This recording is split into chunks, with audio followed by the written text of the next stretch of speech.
आज हम आप सभी के साथ में सफ़र के लिए ऐसी दो नाश्ते की रेसिपी शेयर करने वाली हूँ जो 15 दिन महीना दिन तक ख़राब नहीं होंगे। तो चलिए दोस्तों, फटाफट से इस दो नई रेसिपी को हम बना करके तैयार करते हैं। तो मैं भारती कुमारी, हमारे चैनल मिथिला भारती किचन में आप सभी का स्वागत है। कैसे हैं आप सभी लोग? चलिए फटाफट से इस नाश्ते को हम बना करके तैयार करती हूँ। तो आप लोग वीडियो को लास्ट तक ज़रूर देखिएगा, आपको दोनों रेसिपी बहुत ही पसंद आएंगे और ये बनाने में बहुत ही आसान है। तो चलिए फटाफट से बना करके तैयार करती हूँ। और इस रेसिपी को हम बिना किसी सांचे, बिना किसी मशीन के बहुत ही इजी तरीक़ा से एकदम डिजाइनिंग बना करके तैयार करेंगे। तो चलिए फटाफट से बना करके तैयार करती हूँ। तो सबसे पहले हमने एक गमली में लिए हैं 700 ग्राम मैदा, वजन से हम लिए हैं। आप मैदे की जगह पर गेहूं के आटा भी ले सकते हैं। और 700 ग्राम मैदे में हम यहाँ पर 200 से 250 ग्राम सूजी डालेंगे। आप 300 ग्राम करीब भी डाल सकते हैं। तो सूजी हम अंदाज से ही 250 से 300 ग्राम करीब डाल दिए हैं। तो सूजी डालने से ये बहुत ही क्रंची क्रिस्पी बनते हैं। तो और यहाँ पर हमने 3-4 साबुत इलायची को छिलके हटाकर और उनको दाने को पीस करके हम डाल दिए हैं। तुरंत पीस कर डालने से इनका जो फ्लेवर है बहुत ही अच्छा आते हैं। तो यहाँ पर हम तुरंत पीस कर डाले हैं। अगर आपके पास नहीं है, पाउडर है, तो आप वो भी डाल सकते हैं। और यहाँ पर हम घी को गर्म करने के बाद ही डालने हैं इसमें मोयन लगाने के लिए। तो घी हम यहाँ पर 200 ग्राम करीब यूज किए हैं। घी को हम वजन से नहीं लिए हैं, अंदाज से ही लिए हैं। किचन में उतना नाप तौल वजन करने की ज़रूरत नहीं पड़ते हैं। जो कुकिंग करते हैं उनको उतना अंदाज रहते हैं। तो यहाँ पर हम वजन से नहीं, बस अंदाज से ही 200 ग्राम करीब देसी घी को हल्का सा गर्म करके ही डालें। अगर गर्म करके नहीं डालेंगे तो आपके ये रेसिपी परफेक्ट नहीं बनेंगे। घी डालने के बाद आटे में हम अच्छे से मोयन लगा लिए हैं। जब तक कि मुट्ठी न बंधा जाए तब तक हम आटे को अच्छी तरह से मिक्स करते रहेंगे। तो दोनों हाथों से आपको अच्छे से मसलते हुए मिक्स कर लेना है। तो ये हमारे बिहार की फेमस सफ़र के लिए नाश्ता रेसिपी है। तो दोस्तों, हमारे यहाँ के घर के कोई सदस्य कहीं भी जाते हैं आते हैं तो दादी, नानी, मम्मी ये खस्ता टिकिया बनाकर ज़रूर से देती हैं। अगर मायके भी जाएंगे तो ससुराल से लेकर के जाएंगे, अगर ससुराल आएंगे तो मायके से लेकर आएंगे। ये टिकिया जो है वो फेमस रेसिपी है यहाँ पर की। तो ज़रूर से ये घर में बनते ही है आते जाते समय में ख़ास तौर पर। तो हमने यहाँ पर क्या किए हैं, 1 केजी करीब सूजी और मैदा मिलाकर हुए थे। तो इसमें हम 150 ग्राम चीनी डाले हैं। ज़्यादा हम मीठा नहीं बना रहे हैं तो इसलिए हम 150 ग्राम ही चीनी डाले हैं। अगर आप ज़्यादा पसंद करते हैं तो आप 200 ग्राम चीनी इसमें डालें 1 केजी के हिसाब से, तो परफेक्ट मीठा बनेंगे। तो इस हिसाब से आप चीनी डालें, अपने हिसाब से कम ज़्यादा कर सकते हैं। और चीनी डालने के बाद चीनी को अच्छे से मिक्स कर लिए हैं। और उसके बाद थोड़ी थोड़ी सी इसमें हम दूध डालकर इस तरह से मिक्स कर लिए हैं। तो इनको इस स्टेप तक मिक्स कर लेना है। आप देख सकते हैं आटे जैसे इनको नहीं गूँथना है, बस हल्का हल्का सा दूध डालते हुए इस तरह से भुरभुरा सा मिक्स कर लेना है। तो ये आप देख सकते हैं इनको मिक्स करते हुए इस तरह से हो गए हैं। ये आटे जैसे नहीं हुए हैं लेकिन ये बहुत ही अच्छे से मिक्स हो गए हैं। और एकदम टाइट से मिक्स करना है, अगर गीला हो जाएंगे तो खस्ता कुरकुरे नहीं बनेंगे। और इस तरह से आप मुट्ठी बांध कर देखिएगा, ये अच्छे से मुट्ठी बंधा रहे हैं। और आप इन्हें दबा कर मुट्ठी बांधिएगा। दबा कर मुट्ठी बांधने से ये अच्छे से बनते हैं। तो इस तरह से आप मुट्ठी बांध कर देखिएगा। इस तरह से मुट्ठी बंधा जाएंगे तो आप समझ लीजिएगा कि ये परफेक्ट मिक्स हो गए हैं। और आटा जैसे मिक्स नहीं करना है, बस इस तरह से भुरभुरा सा मिक्स करना है। और इनको दबा करके इस तरह से रख लूँगी। और इस तरह से छोटे छोटे हम गोल शेप में, लंबे शेप में, कोई भी शेप में इनको बना सकते हैं। और यहाँ पर हम आपको बताए थे ना कि बिना कोई सांचे, बिना कोई मशीन के बहुत ही इजी तरीक़ा से झटपट में इनको हम बना करके तैयार करेंगे। तो यहाँ पर हम डायरेक्ट सिलाब पर ही बना रहे हैं। आप चाहे तो चकला पर भी इनको इस तरह से दबा सकते हैं। तो इस तरह से हम थाली से दबा लिए हैं, आप कोई भी चीज़ से दबा सकते हैं। और इस तरह से हम इनको दबा लिए हैं। अब इनमें हम बना देते हैं डिजाइन। तो इस तरह से आपको ग्लास लेना है कोर वाले, और इस तरह से इनमें कट लगा लेना है। तो आप ये देख सकते हैं एकदम झटपट में बहुत ही आसानी से ये डिज़ाइन बनकर तैयार हो जाएंगे। तो इसी तरीके से आपको इनको दबाते हुए और इस पर गलास से डिज़ाइन बना लेना है। बहुत ही आसानी से बन जाते हैं।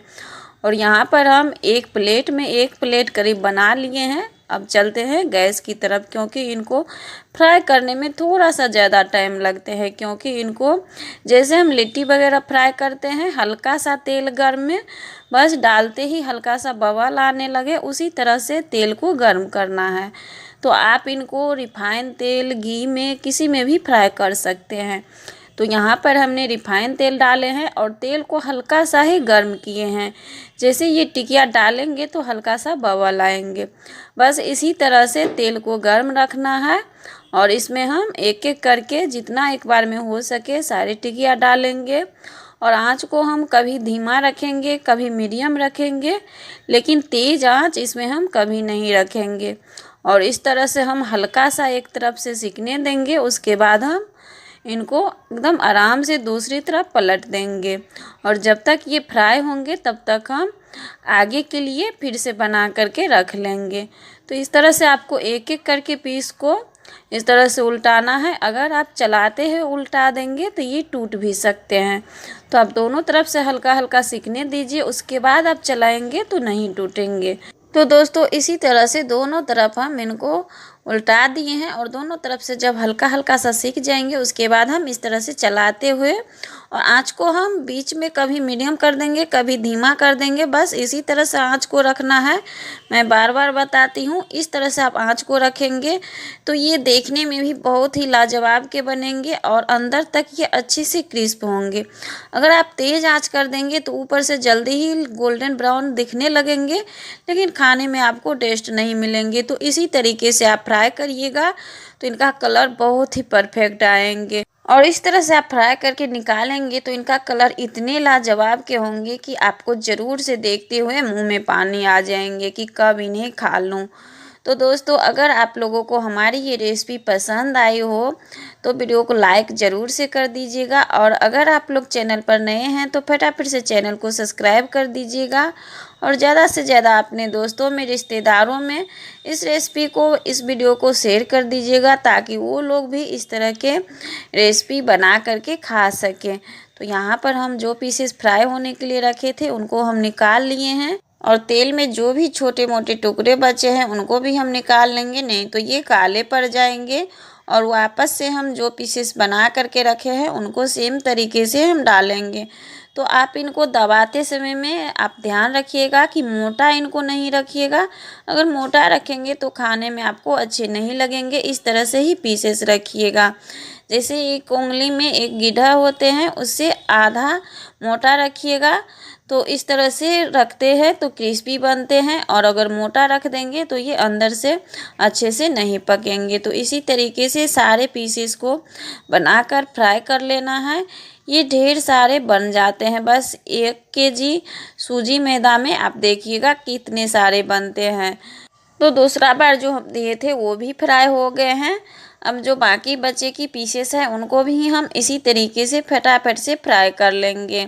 साइड से अगर आपको दूसरा कोई काम है तो आप वो भी कर सकते हैं, क्योंकि ये धीमा आंच पर और धीरे धीरे फ्राई होते हैं। तो साइड से आप गैस पर दूसरा काम भी निपटा सकते हैं। तो हमने यहाँ पर फिर से डाल दिए हैं। और हमारे यहाँ पर जब छठ पूजा होते हैं तब भी ये बहुत सारा मात्रा में बनते हैं, क्योंकि सभी को देना भी पड़ता है। तो यहाँ पर सारी टिकिया बनकर हो गए हैं तैयार। तो हमारे यहाँ तो इन्हें टिकरी भी बोलते हैं, खजूर भी बोलते हैं, खजूरिया भी बोलते हैं, बहुत सारे नाम बोलते हैं।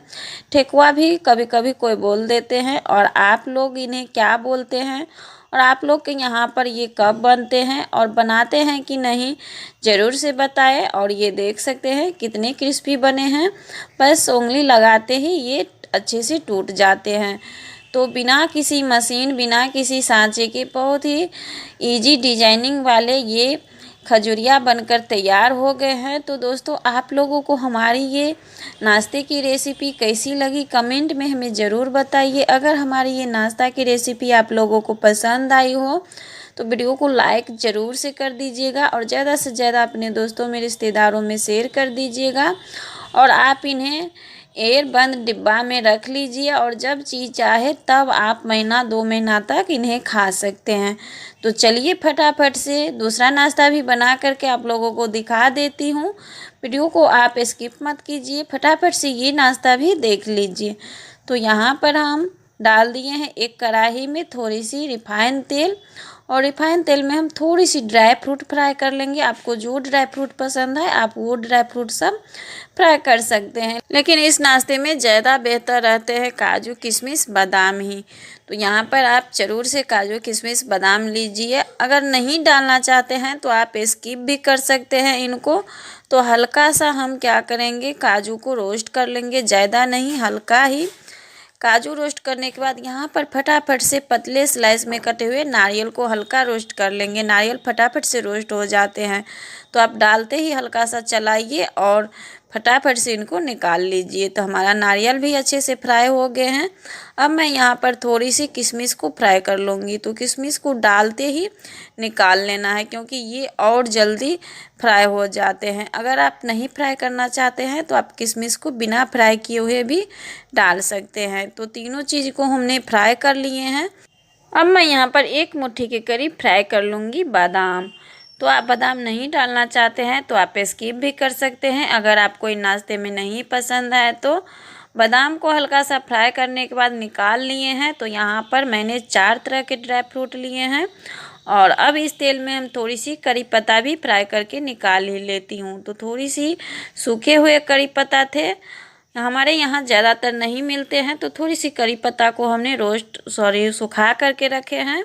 आपके पास अगर कच्चे वाले हैं तो आप वो भी यूज कर सकते हैं। तो सारी चीज़ को फ्राई करने के बाद यहाँ पर हम डाल दिए हैं ढेर सारे पीनट। उसी तेल में, बचे हुए तेल में पीनट डाल दिए हैं और स्वाद अनुसार नमक डाल दी हूँ, और इनको हम अच्छे से मिक्स करते हुए अच्छे से फ्राई कर लूँगी। जिस तरह से हम खाने के लिए फ्राई करते हैं उसी तरह से हम अच्छे से पीनट को भी फ्राई कर लूँगी। तो पीनट को मीडियम आंच पर अच्छे से हमने फ्राई कर लिए हैं। आप देख सकते हैं कलर भी इनका चेंज हो गए हैं और ये अच्छे से फ्राई हो गए हैं। तो आंच को पूरा धीमा कर लेंगे और धीमा आंच पर हल्का सा इनको साइड कर देंगे। और साइड में थोड़ी सी तेल जो बचे हैं इसमें हम डाल दिए हैं 2 सूखी लाल मिर्च, और थोड़ी सी डाल दिए हैं मरीच पाउडर। थोड़ी सी यहाँ पर हम लाल मिर्च पाउडर डाल दिए हैं। अब यहाँ पर हम आंच को धीमा ही रखेंगे और धीमा आंच पर फटाफट से इन मसालों को मिक्स कर लेंगे। और मसाले को मिक्स करने के बाद दोस्तों हम यहाँ पर डालेंगे भुना हुआ पोहा। तो पोहा हमने पहले से ही फ्राई करके रख लिए हैं बिना तेल के, सिर्फ नमक में पोहा को हम फ्राई कर लिए हैं। तो वीडियो को हम लंबा नहीं करना चाहते थे, इसलिए हम पोहा को सिर्फ नमक डालकर अच्छे से क्रिस्पी होने तक फ्राई करके पहले से ही रख लिए थे। तो यहाँ पर हम पोहा डाल दिए हैं और पोहा डालने के बाद फटाफट से इनको हम अच्छे से मिक्स कर लेंगे। सारे ड्राई फ्रूट भी हम डाल दिए हैं, करी पत्ता जो हम फ्राई किए थे वो भी डाल दिए हैं, और यहाँ पर हम पोहे डालकर इनको अच्छे से मिक्स कर लेंगे। तो इस तरह से पोहा का कलर भी देखिए कितना परफेक्ट आए हैं। हल्का सा ही मसाले डाले हैं और ये खाने में बहुत ही लाजवाब लगेंगे। अब हम आँच को बंद कर लेंगे। अभी तक हम आँच को जलाए ही रखे थे और चलते हुए आँच पर हम इनको अच्छे से मिक्स कर लिए हैं। अब हम गैस को बंद कर लेंगे और इनको अच्छे से मिक्स कर लेना है ताकि अच्छे से मसाले सभी जगह मिक्स हो सके। तो आप लोगों को हमारी ये दोनों नाश्ता की रेसिपी कैसी लगी कमेंट में हमें ज़रूर बताइए। ये नाश्ते आपको 15 दिन, महीना दिन, 1.5 महीना, 2 महीना तक कभी ख़राब नहीं होंगे। तो दोस्तों आप लोगों को नमकीन नाश्ता या मीठा नाश्ता कौन सी नाश्ता की रेसिपी बेस्ट लगी कमेंट में हमें ज़रूर बताइए। रेसिपी अच्छी लगी हो तो वीडियो को लाइक करें, शेयर करें, चैनल को सब्सक्राइब करें।